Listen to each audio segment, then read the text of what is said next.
paano mo nakuha yung bata? During time, pinabla ko na siya, Tita Mel. As in, ayoko na. Sabi ko, sa'yo na yung bata. So, unfortunately, Tita, nung pinanganak siya, yung bata nakainom ng amniotic fluid. Tapos sa kinulang yung yung budget na naipon niya. So ang ginawa niya is kinontak niya yung friend ko na i-reach out ako. Kasi 1 week lang ang span ng buhay ng bata. Tapos maga na rin yung yung pagtulog sa kanya ng antibiotic. Wala nang na-absorb. Pati kasi wala silang enough na pera na para bayaran yung antibiotic. Yung gamot. Ano nangyari ngayon? So, yun ang dinili ko. Sabi ko, kung gusto mo, kunin ko yung bata, pero akin na to. Kasi syempre, bubuhayin ko yung bata, alagaan ko to. Ano ba?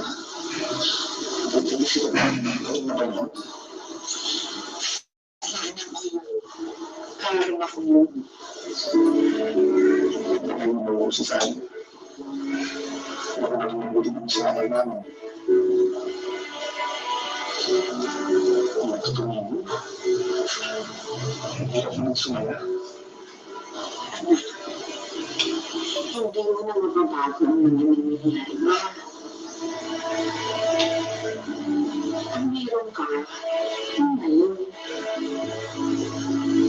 At ngayon, kung anong problema mo, kaya mo.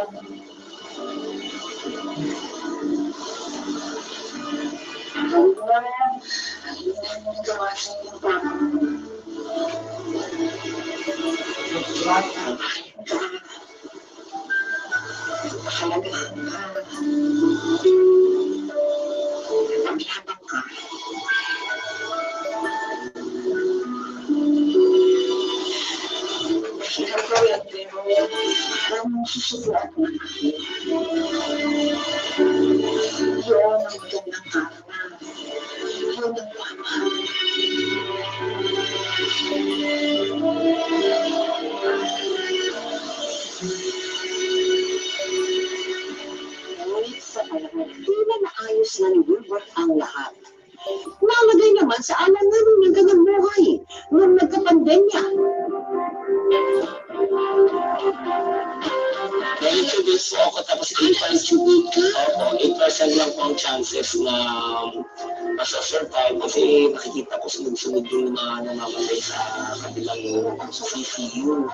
Kumbaga sabi ko, Lord, after 14 kami, 11 na namatay.